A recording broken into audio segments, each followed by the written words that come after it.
The red flags keep popping up for the U.S. housing market. Sticker shock, sky-high mortgage rates are leaving buyers frozen, sellers trapped. Goldman Sachs expects home prices to grow just 0.5%. That is the slowest pace in 14 years. That is for the entire year. And now Moody's top economist says that the housing market has the potential to become a full-blown headwind for the entire U.S. economy.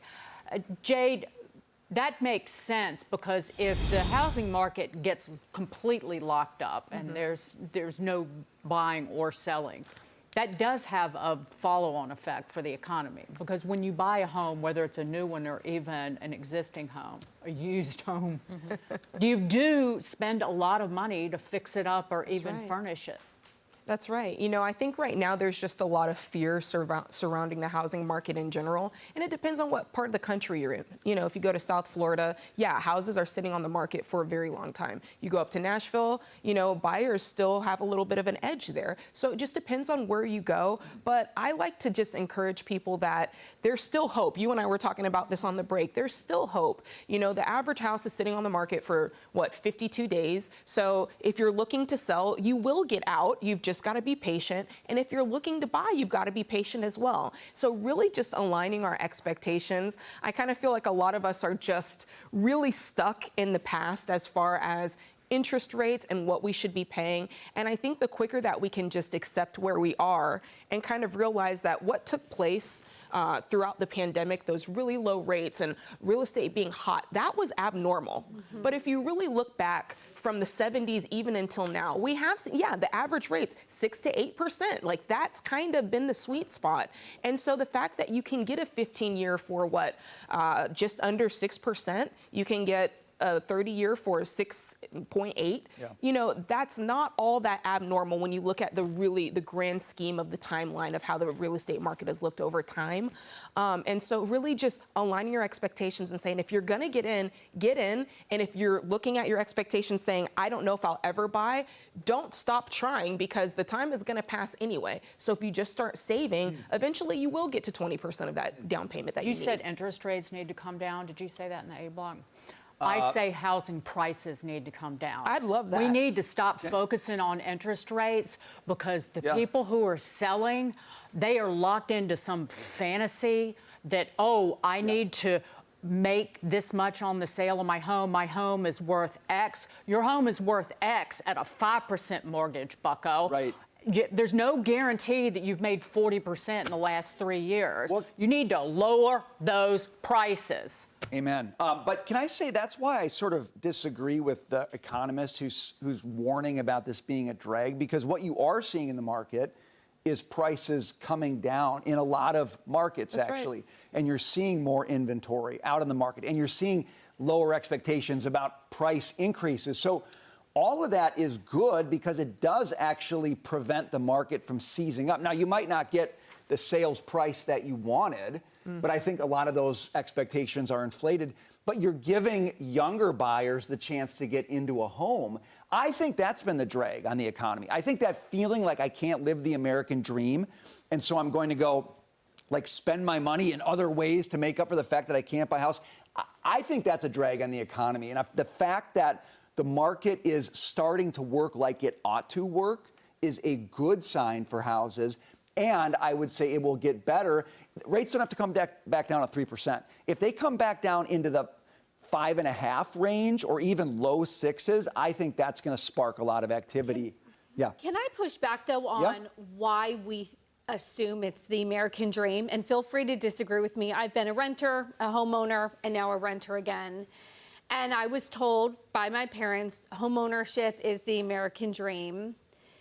But I go back and forth on the math. If I tie up my equity in my 20% down payment, I was one of those that had to cut prices because I was forced to move out of 600 square feet because 4 people in 600 square feet is a lot of people.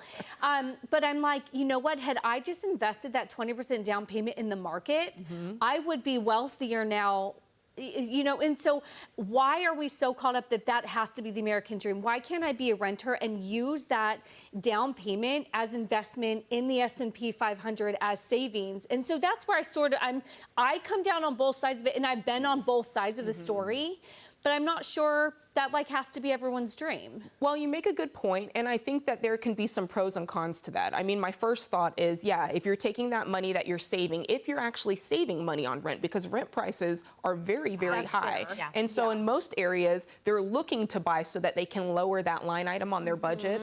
And then long term, Taylor, I would say that that's the highest line item on your budget, and it has the potential to be the most variable. And so going into later years, when you get into your 60s and you're hitting retirement, you want to stabilize that number as much as possible. And home ownership is the way to do that. Okay. Not to mention, we have seen that over time, the quickest way to build wealth in America is through home ownership. It's that combination of 401k contributions and home ownership. Now, I do think that there is something to be said that if you happen to be in one of those unique positions where your rent happens to be less, maybe you're living at home with a family member, you have, that situation where you are paying less somehow by renting and you are investing the difference, hey, I think that's amazing. But there's something to be said for diversity in the way that you're investing that money.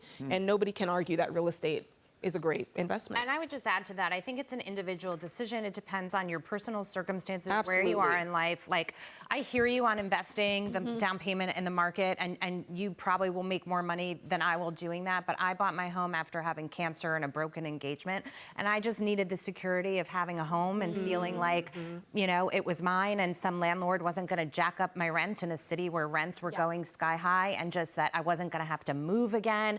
And so there were a lot of different factors, and believe it or not, even with the high prices and the low interest rate, I still pay less now than I would for an equal apartment with respect to what rent would be. Right. But this is also New York City. If you live somewhere else, the math might not work that way. So I just think everybody's got to look at their personal situation and try to map it out. We've also seen historically much higher interest rates than this. Typically at that time, you'd see the prices come down much more than they That's have true. come down. So I would say if you feel like me and you want to have the American dream, or that is your dream, then you have to adjust your expectations. Yes. Maybe at 6%, you can't afford the same square footage that you would have liked 5 years ago. And that's okay to say, I'll get a starter home now and maybe sell it in a few years and fix it up and do a bunch of stuff and maybe get something nicer. So I think people just get stuck in what they think they should have now, and that's where the trouble starts. I'll also caution people that the cost of home ownership has become astronomical in coastal areas because of the insurance. And it might not be right for some people to take on that burden. And it is, you cannot even calculate and anticipate some of the future cost of, say, living in a coastal area of Florida. And I always bring this up. I just get back to, why do interest rates need to come down to support high prices and to support some idea about what a homeowner should have made in a bubble in the last 4 years? Homes basically long run should go up right with the inflation rate. So if you go back to January of 2000 and where homes should be based on just inflation in the last, since 2000, 25 years. Homes are overvalued. Home prices nationwide need to come down about 29 to 30% based on where they should be versus inflation. That there's no kind of magic mushroom in terms of putting your money into a house. That's all I'm saying. So bargain when you go to buy a house. Yes. Find somebody who needs to sell and then bargain with them. Hey, what are you looking at? This might be the story of